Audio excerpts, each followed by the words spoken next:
When you hear the word Africa, what comes to mind? For many, it's a story of poverty, conflict, and corruption. But that story, the one we see in headlines and hear in news reports, is dangerously incomplete. It's a single chapter in a vast, sprawling book. What they don't tell you about Africa is that it's far more complex, dynamic, and misunderstood than those headlines suggest.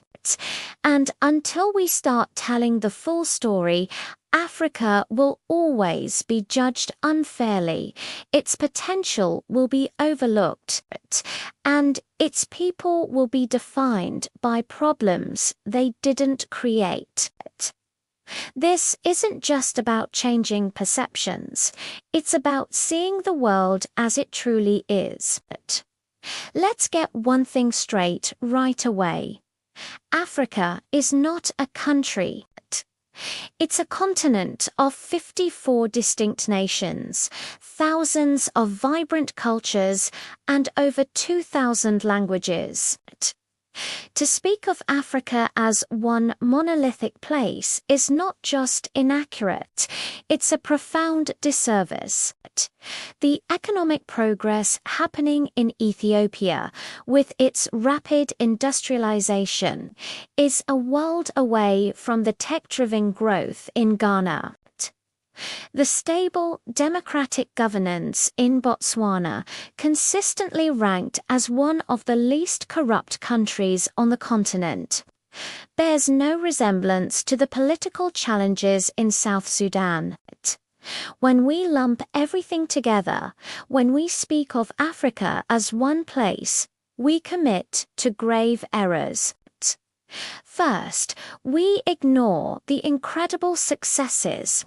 We miss the stories of countries that have built robust economies, strengthened their institutions, and lifted millions out of poverty. Second, we exaggerate the failures. A conflict in one corner of this massive continent is projected onto the entire landmass, making it seem as if chaos is the norm everywhere. This generalization creates a distorted lens through which the world views an entire continent. And it's time we shattered that lens. Now, let's talk about poverty. Yes, poverty exists in Africa, just as it exists on every other continent. But poverty is not Africa's identity. It is a condition, not a definition. What they don't tell you is that alongside the challenges, there is an explosion of innovation and creativity. Africa has rapidly growing tech hubs in places like Lagos, Nairobi, and Cape Town, earning them nicknames like Silicon Savannah. It has brilliant entrepreneurs who are building groundbreaking solutions to local problems, often with very limited support.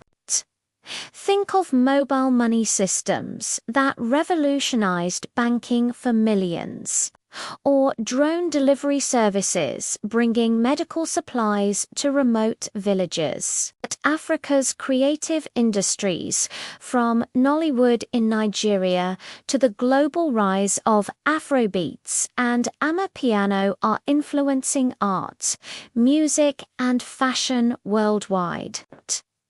There's a generation of young, ambitious people who aren't waiting for permission or handouts. They're building the future themselves. So why are these stories so rarely told? Because crisis is easier to sell than progress. A narrative of helplessness fits a simple, comfortable box, but the reality is far more exciting and hopeful. Here's something else they don't tell you. The modern world as we know it runs on Africa. The smartphone in your pocket, the electric vehicle you might be driving. The global industries that power our economies, they are all deeply dependent on Africa's natural resources. From the cobalt and lithium in our batteries to the gold, diamonds, and oil that fuel global markets. Africa supplies the essential raw materials of the 21st century. But here's the paradox. Despite being the source, Africa earns the least from this wealth.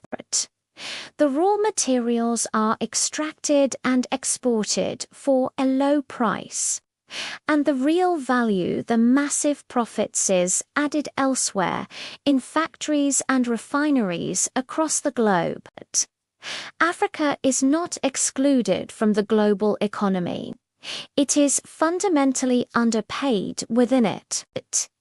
It is a system where the continent provides the foundation but is denied its fair share of the skyscraper built on top. So, if the problem isn't a lack of resources or a lack of talent, what is the real challenge holding Africa back? The biggest obstacles are internal. They are weak systems, poor leadership choices, and a severe lack of accountability. These are the things that stifle progress, discourage investment, and frustrate the ambitions of millions. History, of course, matters. The legacy of colonialism left deep scars on institutions and borders, but the future of the continent doesn't depend on excuses. It depends on what African societies choose to fix today. It's about building transparent institutions that serve the people, not the powerful. It's about demanding better from leaders and holding them accountable for their decisions. No continent in history has ever developed on excuses alone. The real work is in building the strong, fair, and effective systems that will allow Africa's immense potential to finally be unleashed for the benefit of its own people. In the end, Africa does not need pity. Pity is passive. It looks down from a distance. What Africa needs is genuine understanding. It needs honest, nuanced conversations about what's working, what isn't, and what must change. It's time to move beyond the simple, sad stories and engage with the continent in all its beautiful, messy, and promising complexity. This is the Great Africa Reality. Subscribe if you want Africa explained with truth, depth, and respect. Thanks for watching.